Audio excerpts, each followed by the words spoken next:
very good morning to you, and thank you for joining us this morning. Also on today's programme... No power in this universe can stop the Daleks! It's a new phase to take on those old enemies. The 9th Doctor Who is revealed. Now, time for viewers of a sensitive disposition to hide behind the settee. Doctor Who is set to return to our screens with a brand new actor in the lead role. The BBC has announced that Christopher Eccleston has landed the part of the famous Time Lord.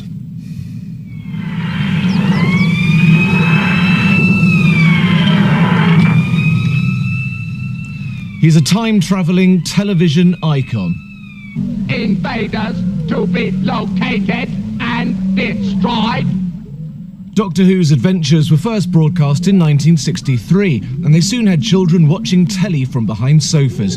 The show was dropped in 1989, but is now set to return, and the identity of the 9th actor to play the part has been revealed. It's Christopher Eccleston, who's enjoyed film success with movies such as Shallow Grave and Elizabeth, and TV acclaim with programmes such as Second Coming and Our Friends in the North. Doctor Who's writer, Russell T Davies, said Eccleston was first choice for the part and paid a glowing tribute. This man can give the Doctor a wisdom, wit and emotional range as far-reaching as the Doctor's travels in time and space, he said. What? I can't hear you for the siren. It isn't South Croydon! All right, there's no need to shout. Hold this. Many Doctor Who fans have their own personal favourite. For those who watched in the 70s, it could well be Tom Baker. For those a bit older, it might be William Hartnell, who first played the part. But with a new actor and a new series due to be aired next year, the Time Lord is all set to win over a new generation of fans. Tim Muffet, BBC News. And that is the main news this morning at 6:10.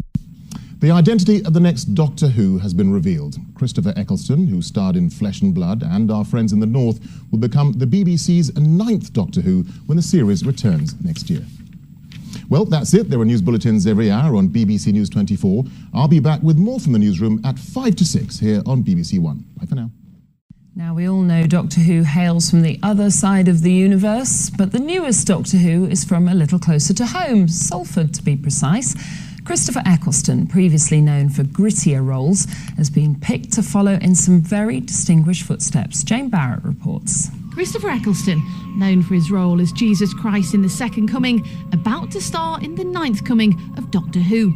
For bookies, the Salford actor's been a surprise but welcome choice. We were very pleased. It was an excellent result for the bookmakers. A lot of the very early money was on Alan Davis, the actor-comedian, star of Jonathan Creek. Christopher Eccleston just seemed to materialise out of nowhere at the end and win at 33-1. But how will the man who once convinced us Jesus was back be greeted here at St Stephen's Rectory in Liverpool, home to Doctor Who's #1 fan? To be honest, I don't really know Christopher Eccleston at all. I've not actually seen any programmes he's in, so it's very difficult to express a personal opinion about an actor I've not seen. But for myself, I was hoping that Paul McGann would have a new and fresh chance to have a go at the part. He hasn't got enough hair, you know, and he's supposed to have like an old hippie style way of looking, and, you know, he looks a bit too trendy for that. Eccleston is everywhere, but known more for his northern grit than the kind of skills usually seen in the TARDIS. An indication that the 9th series will have none of the shaky sets or ham acting of the past. Great news for anyone worried about the future of the planet. After a period of invisibility, Doctor Who is back, or will be at Easter. The present chairman of the BBC, foolish man, thought he killed him off, but as the Daleks lived on disguised as John Burt, the Doctor survived in the hearts of a legion of fans and among the empty pot noodle containers in squalid student flats across the nation. Our culture correspondent, Stephen Smith, reports.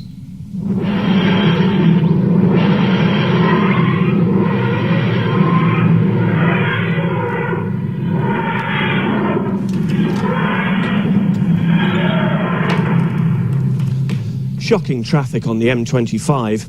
For years, Doctor Who would materialise from his trusty TARDIS before doing battle with a host of adversaries, including the Cybermen, the Master, and of course the Daleks. He's been out of the game for a while, but word is he remains as razor sharp as ever. There's not much doubt that Doctor Who could still save the planet. But can he save the BBC on Saturday night? You will be exterminated! But what chance does a former channel boss give the new Doctor Who? I think it looks like an attempt to sort of hark back to a golden age where we were broadcasting in a sort of 4 or 5 channel environment and the whole family were willing to sit down as a group and watch. Unfortunately, in 2005, very little television viewing is like that. Even though the Daleks have threatened Parliament in the past, MPs have no hard feelings and have been attending a special screening of the new programme tonight. It all gladdens the heart of die-hard Who fans, who are apparently called Whovians. Doctor Who can do absolutely anything from week after week after week. And where Doctor Who is very different to Star Trek is that Star Trek is set just within space, within the Starship Enterprise. For Doctor Who in his TARDIS, he can land in any point in time, go anywhere in time and space. Later this month, while ITV broadcasts an all-singing, all-dancing family entertainment show presented by the popular Ant and Dec, the regenerated Doctor Who makes his debut on the other side. That's who I am. Now forget me, Rose Tyler. Go home. Who will viewers be watching? To put it another way, will viewers be watching who? I mean, I like to see a bit of everything, so if it's good, then I'd watch it, yeah. My granddad says I'm going to have to watch that because he watched it. And my nan says, oh, that's a load of rubbish. I don't know, I ain't heard of it. What's it about? Doctor Who's been away for what seems like light years, but he's on his way back. Saturday night on the box, it's a battlefield. But the Time Lord says, let me through. I'm the Doctor.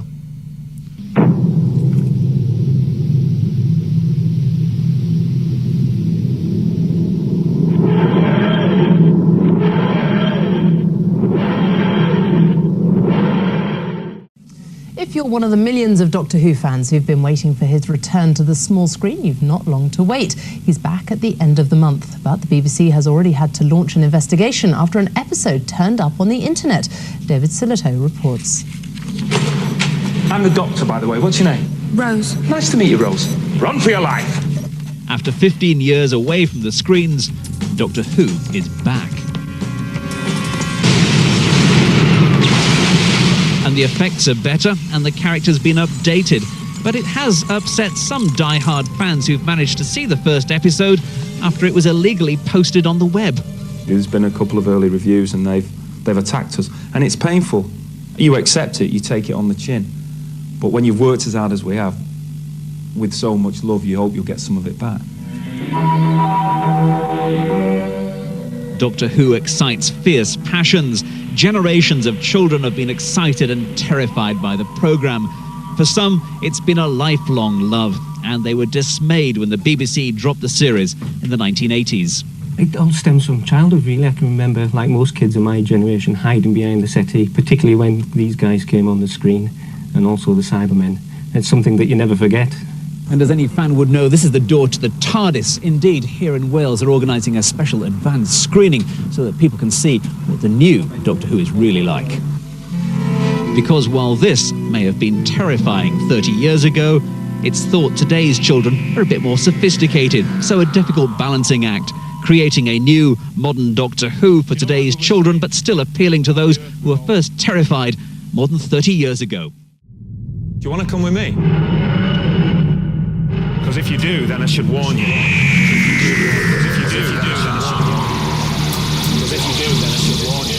You're going to see all sorts of things.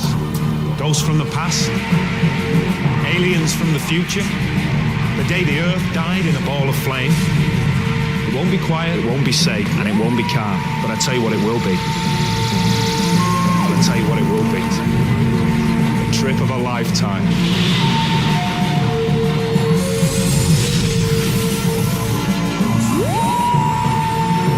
Trip of a lifetime. Doctor Who, Saturdays at 7 on BBC One. I've got a choice. Stay at home with my mum, my boyfriend, my job, or chuck it all in for danger and monsters and life or death. What do you think? Doctor Who, Saturday at 7 on BBC One.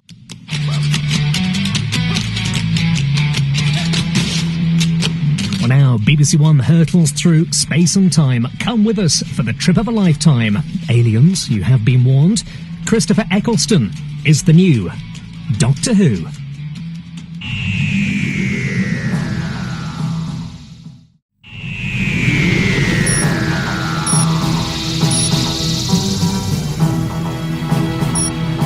If this message is activated, then it can only mean danger, and I mean fatal.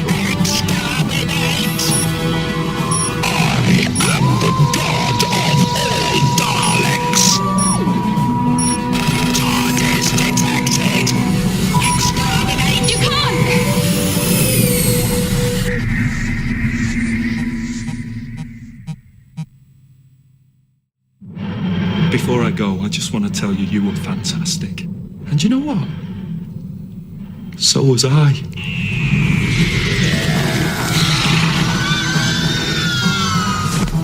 I was going to take you to so many places.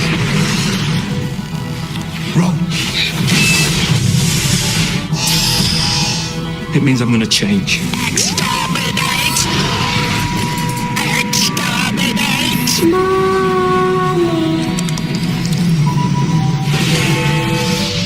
You never know what you're going to end up with. Hello.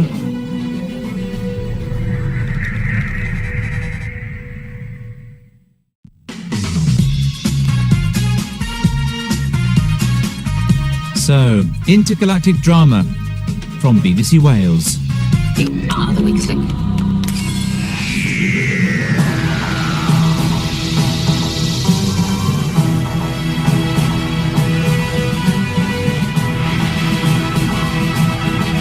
So don't panic, Doctor Who returns to BBC One Wales at Christmas.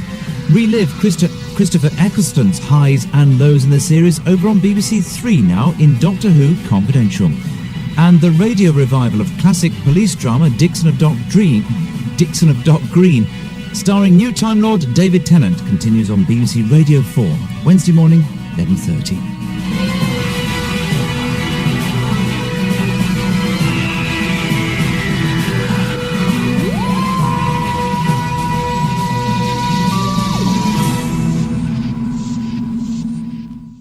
Should we get our first guest out? Yeah. Why don't we? I'm keen as mustard to meet him, and I'm delighted that he's doing the show. It is the new Doctor Who, Mr. Christopher Eccleston. Doctor, doctor, can't you see I'm burning, burning? Oh, doctor, doctor, is this love I'm feeling? Exterminate. Oh. You're going to have to live with that from now on for a while, aren't you? Christopher, lovely to see you. Thank you for coming on. Thanks for having me. What a handsome man you are. Thanks very much. Isn't he a good-looking man? Because I've seen you in movies and you look a bit weird normally on film sometimes. You often do. You look quite angular, but in the flesh, what a handsome and charismatic fella. Thanks very much. That's OK. Congratulations. I'll come again. I don't like you that much.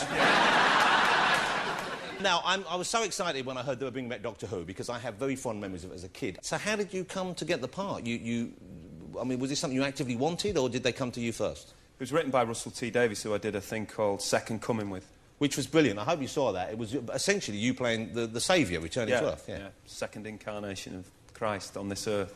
And he also wrote Queer as Folk, Bob and Rose. Okay. Fantastic writer, and I heard that he was writing it, which I thought was quite strange for his career. An unusual choice. Yeah, but he's a massive fan. He's got a Dalek in his house at home. Right. He's been a fan since he was a little boy in Swansea. Yeah. He used to wander around hoping that the TARDIS would appear. And he could be the Doctor's assistant. He didn't want to be the Doctor, he wanted to be the assistant. Why did he want to be the assistant? I don't know. That's a peculiar thing. Peculiar. Didn't want to be the Doctor, wanted to be his assistant. You could probably define someone's psychology by working out whether they wanted to be the Doctor or the Doctor's assistant. Yeah. I wanted to meet the Doctor, but I wanted it to be a lady Doctor. Yeah. Who would take me in the TARDIS and teach me things. Yeah. And you know what? I still sometimes hope that might happen. So you were attracted by the writing. I mean, you know if he's behind it, it's going to be a quality writing that perhaps... Yeah, I thought I had a chance because its reputation kind of dipped in the 80s, and you get mentions of his love of the series in Queer as Folk and stuff, and there's a real passion in him for it. He really believes in it as a vehicle for Saturday night television, because it is a fantastic idea. Yeah. An alien who can travel backwards and forwards in time. It gives the thing scale. For instance, episode 8, Rose, played by Billie Piper, gets to meet the father that she never met. So we she goes back and meets her Yeah, father. we have an 80s episode. Wow, that's a great dramatic idea. And it's frightening. There's some terrifying aliens in it, but it's also really emotional, and it's dealing with loss and things. So without getting soapboxy, there's some powerful stuff in there. Yeah, it's really... I've seen the first episode. I watched it with my children. They loved it. Good. And I was worried about it because they've got no knowledge of Doctor Who. I once tried to make them watch an old episode of Doctor Who and they had no time for it. Which Doctor? I can't remember which one it was. I think it might have been one of the John Pertwee ones. Right. Who was my favourite. Right. OK. Did you have a favourite Doctor? The first one I remember is Patrick Troughton. Wow, that's going way back. Yeah, well, for some reason, when people say to me, Doctor Who, I have this black and white image of his face, his fantastic face. But the ones I grew up with were Baker and Pertwee. Yeah, well, Tom Baker, I think everyone loved Tom Baker, those who remember. But I liked John Pertwee because of his velvet jacket. Yeah, you like that, the whole... he was quite the dandy, wasn't he? Yeah, he was yeah. I like that. That's why I would have thought when they were looking for a doctor, they might have considered someone who liked clothes. You know, I mean, the acting's probably quite important, but I would have thought the clothes-wearing really would have been above that. It occurred to me that you dress like a doctor. I'd have been a much better doctor than you. We both agree that. Absolutely. Yeah. Maybe it's not too late. Get that cockometer on the table. It's not a cockometer. Who would have been the best Doctor Who? Who would have been the best Doctor Who? Get it on the table.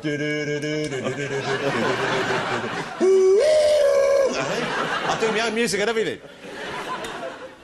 Thank you. Gee, that would scare the Cybermen, wouldn't it? Come out with a cock rule.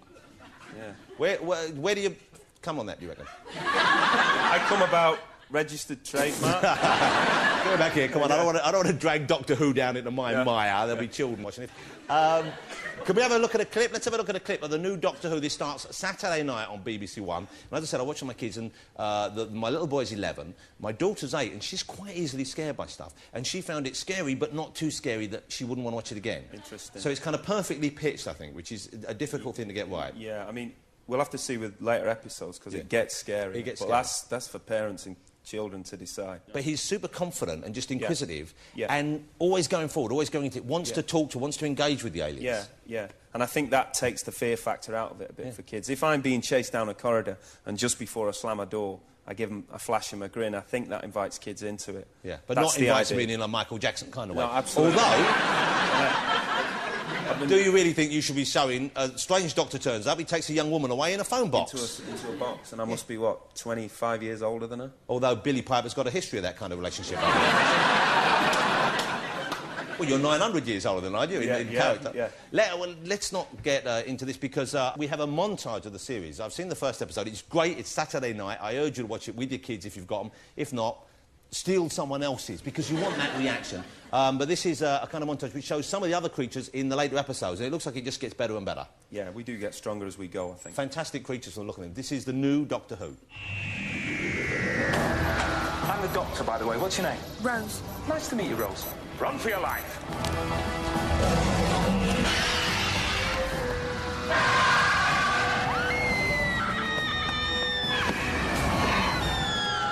That's more like it. Stay in there!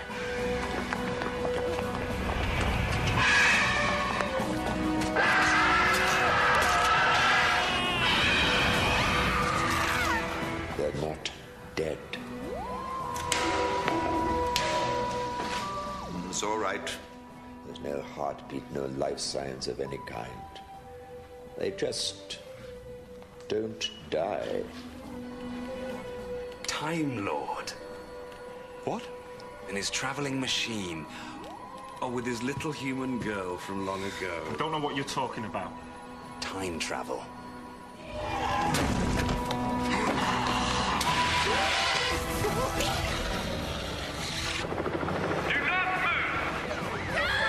Take me to your leader! Excuse me, do you mind not farting while I'm saving the world?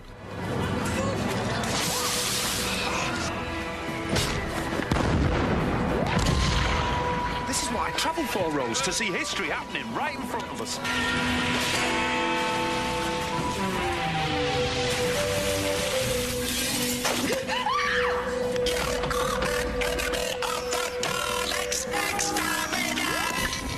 are you? Just a friend, passing through. It's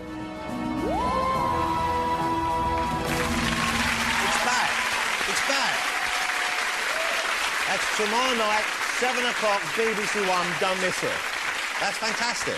But interestingly, I mean, often when someone takes on a role like this, which it can be a defining role in their career, you think, well, there's a risk you'll be typecast by this. But to an extent, you've been typecast already, because we normally see you in gritty dramas, normally northern dramas, and normally you're quite dour, serious, miserable type people you often play. Humourless, cold, grey, unpleasant, unlikable, distrustful, frightening, aggressive, unpleasant, big-faced kind of guys, right? Yeah, goggle-eyed kind of loon. Big ears. Yeah. Big ears. Big, flappy ears. Jeez. Yeah. Anyway, this is a southern thing, isn't it? But you know what I love about your ears, if you don't mind me saying this, is Christopher has a sense of humour about them, because they're not that big, right? But in the new Doctor Who, he makes mention to his ears, of course. Yeah, well, there's the whole thing about the Doctor checks out his appearance after each regeneration, so... Yeah, they're commented on in one of the sequences. Well, in the trailer, you're running towards the camera and they're flapping quite a lot. And I thought, man, I'd tell you a story. If you had Dumbo's magic feather, you'd be off. I was doing a television programme once, and I was backlit. And because I was backlit, I looked fine apparently, apart from I had these two huge glowing radars. So what we did was I had to do a scene. I think it was a love scene with black gaffer tape behind my ears. Yeah. Covering them so the light didn't go through them. Yeah.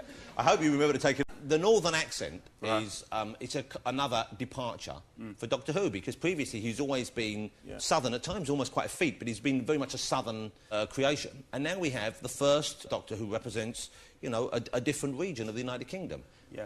Well, of course, not of the United Kingdom, because he's an alien, and there's a line that addresses that in episode 1. You know, what I said to Russell was I don't want to sound like Liam Gallagher, but I don't want to sound like Lord Snowden. You know, I want to just... The accent's not the important thing, really. And I think for kids watching it, you know, a kid in Newcastle now or a kid in Tottenham might go, oh, I could be Doctor Who. Yeah. Whereas it was kind of a posh part. And they were kind of weird posh people. You're much more of a kind of, you know, a real person in some ways. Yeah. Although I was a bit worried because, you know, you don't want the Doctor coming out going, come on, have it. Off, come on. Been sorted, man, for it. Got the TARDIS. You know what I'm saying? Yeah, Dr. Scally. Yeah, you don't want that, do you? But, you know, they go in the TARDIS and he's nicked people's wheels and stuff. What are you doing? So, you want some knees? You know what I mean? You don't want that. These are stereotypes which neither of us believe in. No, adhere to, no. But it's a great thing, I think. It's a real lovely thing. And my kids didn't think, oh, it's strange, it's from North... And I don't think kids will. I think, you know, I'm not going to be everybody's cup of tea as a doctor. I think, you know, it's going to take a bit of an adjustment, because 40 years of history of him being like that, I don't look or sound like any of the previous doctors. Not at all. And it's interesting, even though there was a change, and you're right, the regeneration, there was a kind of a link, because they always had the same sort of look. Yeah. A scarf, a hat, some sort of a gimmick. Yeah. Whereas you look more like a minicab driver in it, really. You got, like, you know, a leather jacket. Have you not thought about a gimmick of some sort? Was that discussed with Russell at any stage? No, we didn't think gimmicks. No, not at all, no. I'm just a physical gimmick, I think. Yeah. What's the physical gimmick? Me. Oh, I see. I see. Why were you playing with gadgets back there at the same time? No, I have a little thing. Have you got Easter egg? Oh, yeah, I've got you an egg for Easter. Thank you. There you go. Because it's Easter and we're traditionally given. I've got you a small one, but you open it up, it's enormous inside. Don't worry about it. You don't have to eat it now. All over the soup. OK, let's talk about the actual kind of characters in Doctor Who we did, because some of the new special effect characters, I mean, it really does look like they've spent some money on this. These are the crows we have here. I mean, well, that's kind of fairly standard. That's just a couple of actors with hats on. But if you look at the stretch skin one, check that one out. Now, who is that? What is that? That is Cassandra, who is the result of thousands and thousands of years of plastic surgery, and her aim in life is to be flat and unwrinkled. So it's kind of like Anne Robinson of the future. Yeah. Really. She wouldn't voice it, so we got Zoe Wanamaker. It would be great if you got Anne Robinson to voice it. Yeah. She's in it. Is she in it? We've got a version of Anne Robinson in the last episode. A little puppety version. Because people don't know this, but Anne Robinson is actually only that tall. We use special camera techniques. Well, let's have a look at another one. OK, now who is that fella there? That is a fantastic actor called Jimmy V, who also appears as a pig in a spacesuit, in a space traveller's costume. Yeah. My first day, what I did was I chased Jimmy V, who's there playing the Moxa Balhoun down the corridor. Right. That must be quite a departure for you, though, because you're used to playing, you know, very much different sort of roles, very much grounded in you know, conflict and drama and human emotion, and suddenly you're chasing a bloke dressed as a pig. Yeah, dressed as a pig, dressed as a spaceman. Fantastic. But, I mean, that Mox of Balhoun, that's a creation of Russell T Davies. He sat in a room and thought up the name, and then the design department came up with that. But I think, you know, that's his imagination. Some of the newspapers have claimed that maybe was based on Jade Goody. Now, I don't know whether Russell was a Big Brother fan, but you can see there's something... He is a massive Big Brother. Yeah, well, that's what's happening. He's just that's Big dealt Brother. with in episode 13. Oh, really? Well. Reality shows? Yeah. Now, the Doctor Who, there'll be a range of toys out. Here's something I never thought I would see, an action figure of Christopher Eccleston. Because, you know, Hillsborough, fantastic drama. Yeah. You wouldn't think people would want a play set, right? No. Our friends in the North, ditto. Not with the wigs. Although a cracker set would have been good, wouldn't it? Yeah. But here we have, they are going to be out for this Christmas. It's not going to be out for ages. There will be Doctor Who toys out. And the people who've made the toys have brought some on to show us. We've got the prototypes here. You haven't seen this, have you? I've not seen anything, no. This is fantastic. No, it's a little model of you. Is this for real? Yeah, this is for real. This is made by the toy company. This is the model they make before they make the toy. So this will be out. Look at that. Look at that. It's just like... It's like you've got a little brother with you. Look at that. He's like a little you. It's a bit... Does they had to... Oh, no. Don't break it. It's the proper model. They've even got the fact that one of my ears sticks out more than the other. They've got that.